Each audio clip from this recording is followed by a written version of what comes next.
રાત્રે 2:30 વાગ્યા હતા. દિલ્હીના રસ્તાઓ સૂઈ ગયા હતા. બસ અહીં તહીં સ્ટ્રીટ લાઇટ્સનો પીળો પ્રકાશ અને ક્યાંક દૂર જતા ટ્રકનો અવાજ સંભળાતો હતો. માયરા પોતાની સ્કૂટી પર એકલી હતી. પવન ઠંડો હતો, પણ તેના ગાલ ગરમીથી લાલ થઈ રહ્યા હતા. આજે ઓફિસથી નીકળતી વખતે અર્જુને મેસેજ કર્યો હતો, માયરા, આજે રાત્રે બપોર વાગ્યે જૂની કોઠી પર બસ આવજે, કંઈક વાત કરવી છે, ખૂબ જ જરૂરી. માયરાએ 3 વાર મેસેજ વાંચ્યો. વળતો જવાબ પૂછ્યો કે શું વાત છે, પણ કોઈ વળતો જવાબ ન આવ્યો. છતાં તે જઈ રહી હતી, કેમ? એ તે પોતે પણ જાણતી નહોતી. કદાચ એટલે કે અર્જુનની એ નજર, એ સ્મિત, એ વાત કરવાની રીત, બધું જ તેને પોતાની તરફ ખેંચતું હતું. જૂની કોઠી શહેરની બહાર હતી, વર્ષોથી બંધ પડી હતી. લોકો કહેતા કે ત્યાં ભૂત રહે છે. માયરાને ડર નહોતો લાગતો, પણ આજે મનમાં એક અજીબ ગભરાટ હતો. કોઠીનું રહસ્યમય વાતાવરણ. સ્કૂટી કોઠીના ગેટ પાસે ઊભી રહી, લાઇટ બંધ કરી.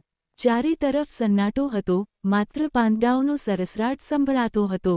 ગેટ ખુલ્લો હતો, જાણે કોઈ રાહ જોતું હોય. માયરાએ હેલ્મેટ ઉતાર્યું, તેના લાંબા વાળ હવામાં લહેરાયા.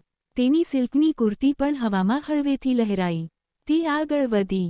કોઠીનો મુખ્ય દરવાજો પણ અડધો ખુલ્લો હતો. અંદરથી મીણબત્તીનો આછો પ્રકાશ આવી રહ્યો હતો. અર્જુન! તેણે ધીમેથી બૂમ પાડી. કોઈ જવાબ ન મળ્યો. તે અંદર ગઈ. લાકડાની સીડીઓનો અવાજ ચરમરાહટ આવ્યો.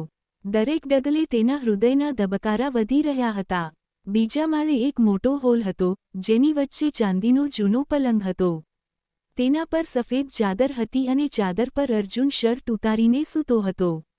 તેની છાતી ઉપર નીચે થઈ રહી હતી, આંખો બંધ હતી, ચહેરો શાંત હતો પણ હોઠ પર હળવું સ્મિત હતું. માયરા થંભી ગઈ, શ્વાસ અટકી ગયા. અર્જુને આંખો ખોલી અને તેને જોતા જ બેઠો થઈ ગયો. તમે આવી ગયા. તેનો અવાજ ભારે હતો, જાણે બહુ સમયથી રાહ જોતો હોય. માયરા કંઈ બોલી શકી નહીં, બસ ઊભી રહી. અર્જુન ધીમેથી પલંગ પરથી ઉતર્યો. ઉઘાડા પગે તે માયરા તરફ આવ્યો. તે એટલો નજીક આવ્યો કે માયરા તેના શ્વાસ અનુભવી શકતી હતી, ગરમ અને તેજ. મેં વિચાર્યું હતું કે આજે બધું. અર્જુન અટકી ગયો. માયરાની આંખો તેની આંખોમાં ખોવાઈ ગઈ. અર્જુને ધીમેથી તેનો હાથ પકડ્યો, આંગળીઓ એકબીજામાં પરોવાઈ ગઈ.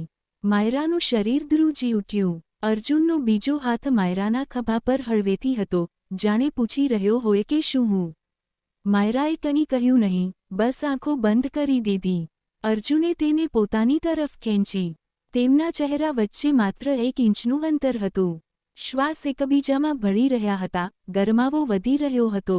માયરાનું હૃદય એટલું જોરથી ધબકતું હતું કે તેને લાગ્યું અર્જુન પણ સાંભળી શકતો હશે. એક મર્યાદા અને સન્માન. અર્જુનનો હાથ તેની કમર પર ગયો, હળવું દબાણ વધ્યું. માયરાની કુર્તીનો છેડો સહેજ ખસ્યો, તે ધ્રુજી રહી હતી. અર્જુને ધીમેથી તેના કપાળ પર હોઠ મૂક્યા, એકદમ હળવેથી, જાણે કોઈ ફૂલને અડકતો હોય.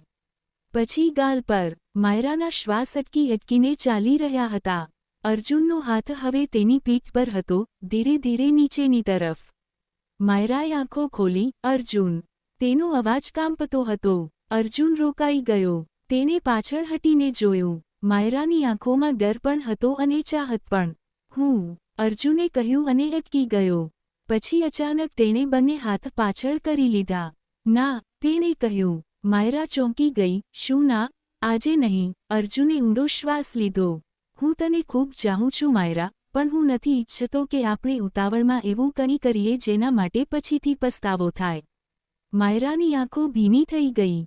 તું. તે કંઈ બોલી શકી નહીં. અર્જુને તેને ગળે લગાડી લીધી.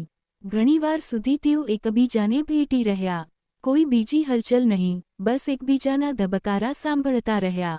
હું રાહ જોઈ શકું છું, અર્જુને કાનમાં કહ્યું, જ્યાં સુધી તું પૂરી રીતે તૈયાર ન હોય, જ્યાં સુધી આપણા બંનેનું મન એકદમ સાફ ન હોય. માયરાએ તેની છાતી પર માથું રાખી દીધું.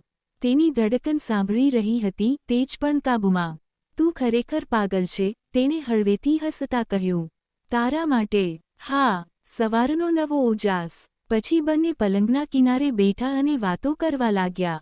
જૂની યાદો, કોલેજના દિવસો, પહેલી મુલાકાત, પહેલો મેસેજ, પહેલી કોફી. હસી આવ્યા, આંસુ આવ્યા, રાત વીતતી ગઈ. મીણબત્તી ધીમે ધીમે ઓલવાઈ ગઈ. બારીમાંથી સવારનો પ્રકાશ આવવા લાગ્યો.